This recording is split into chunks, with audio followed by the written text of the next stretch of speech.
ସାଙ୍ଗମାନେ ଆପଣମାନେ ବହୁତ ଭଲ ଭାବରେ ଜାଣିଥିବେ ସମ୍ପର୍କ ଗୋଟିଏ ଏମିତି ଜିନିଷ ଯେ ସେ କେବେ ଜୋର ଜବରଦସ୍ତି ହୁଏ ନାହିଁ। କେବେ କାହା ସହିତ ତୁମେ ଜୋର ଜବରଦସ୍ତି କୌଣସି ସମ୍ପର୍କ ରଖିପାରିବ ନାହିଁ।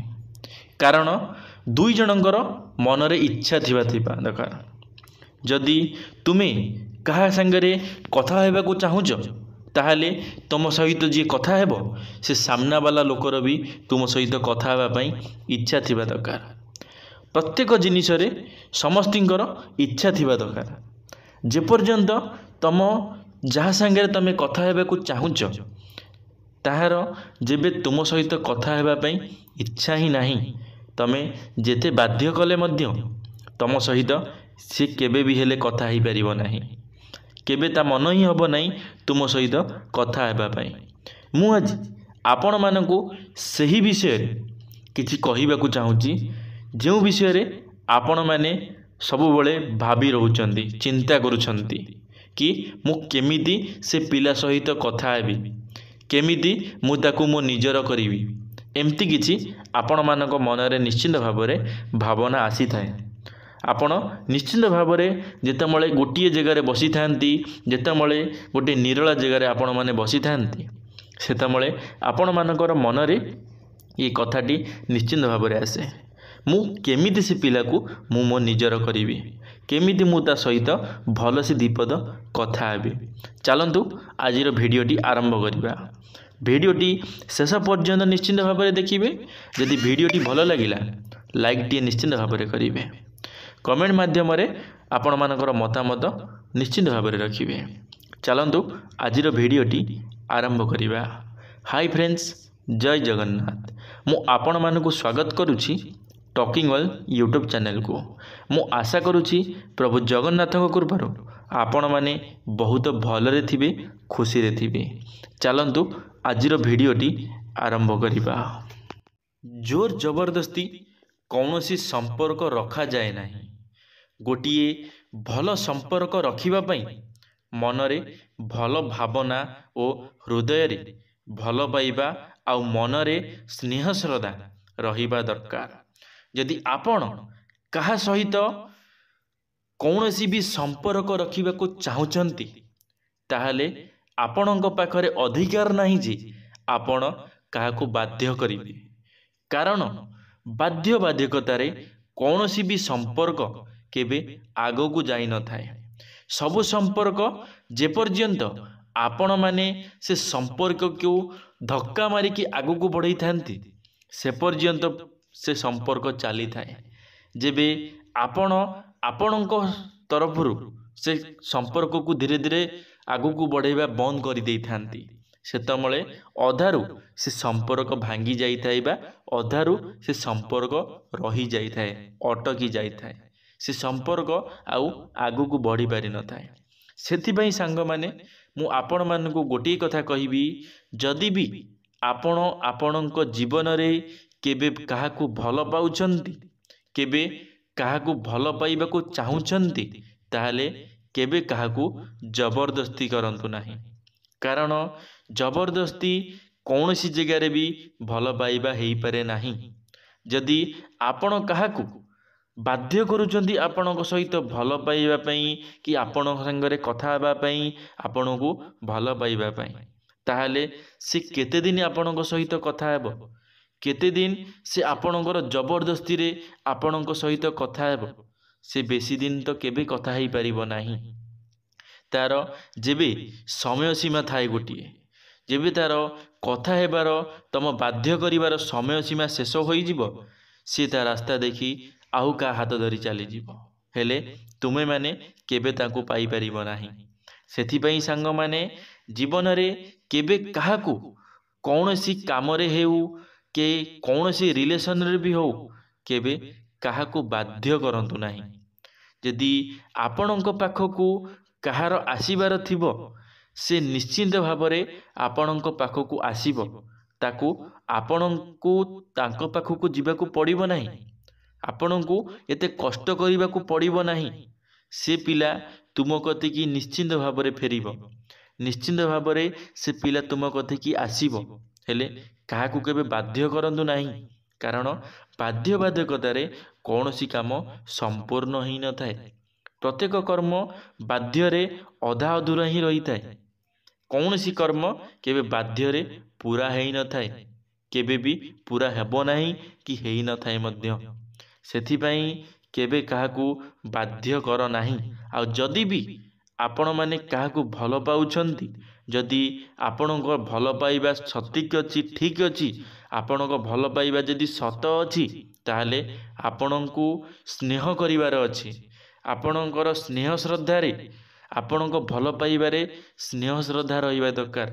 ଯଦି ଆପଣମାନେ ମନରେ ଭଲ ପାଇବା ରଖି, ସ୍ନେହ ଶ୍ରଦ୍ଧା ରଖି ଯଦି ଆପଣ କାହାକୁ ଭଲ ପାଉଛନ୍ତି, ତାହେଲେ ସେ ସାମ୍ନା ବାଲା ପିଲା ନିଶ୍ଚିନ୍ତ ଭାବରେ ଆପଣଙ୍କୁ ନିଜର କରିବା ପାଇଁ ଚେଷ୍ଟା କରିବ।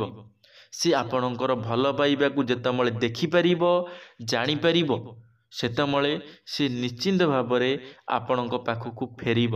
ହେଲେ ତୁମକୁ ସଚ୍ଚା ଭଲ ପାଇବାର ଅଛି, ସତ ଭଲ ପାଇବା ଦେବାର ଅଛି। କାହା ସହିତ ଟାଇମ୍ ପାସ୍ କରିବାର ନାହିଁ।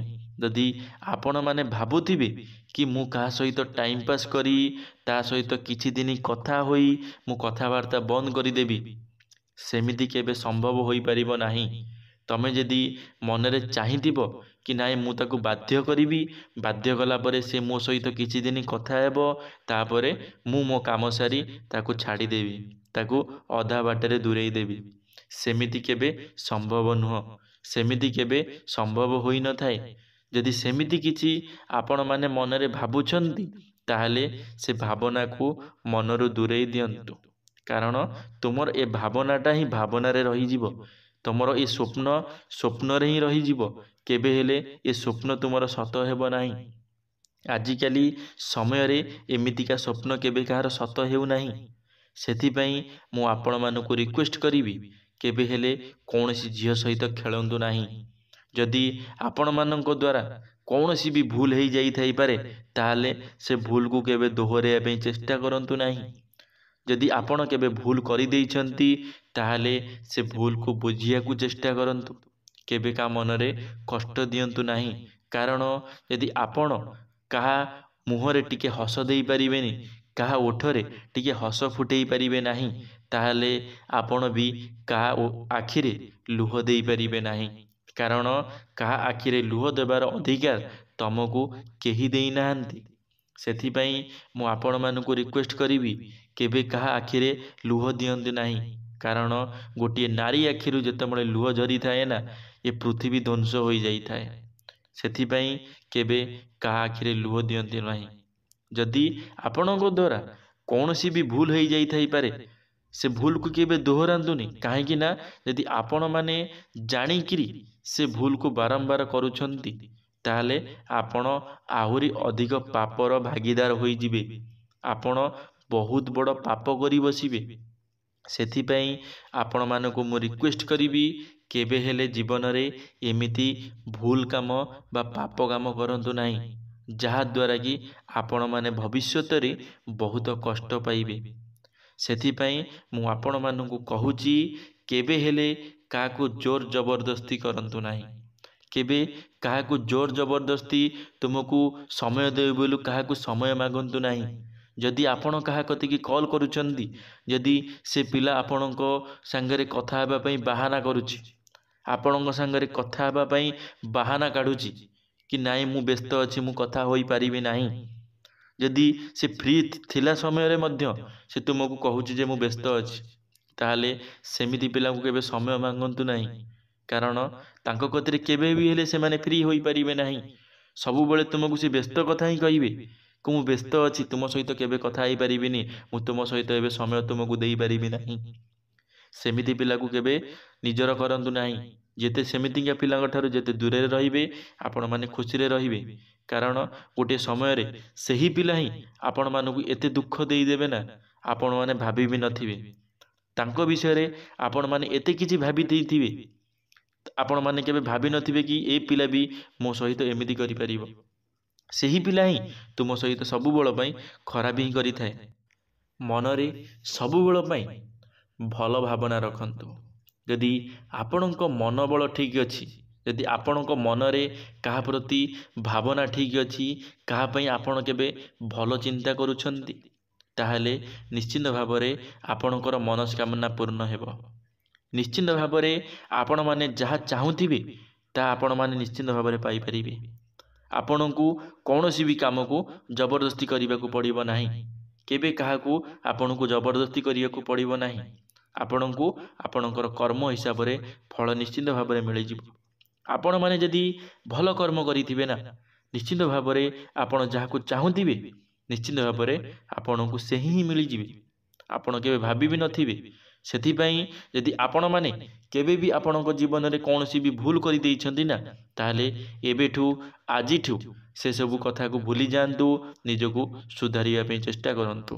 ଦେଖିବେ ଗୋଟିଏ ସମୟ ଆସିବ, ସବୁକିଛି ଠିକ୍ ହେଇଯିବ।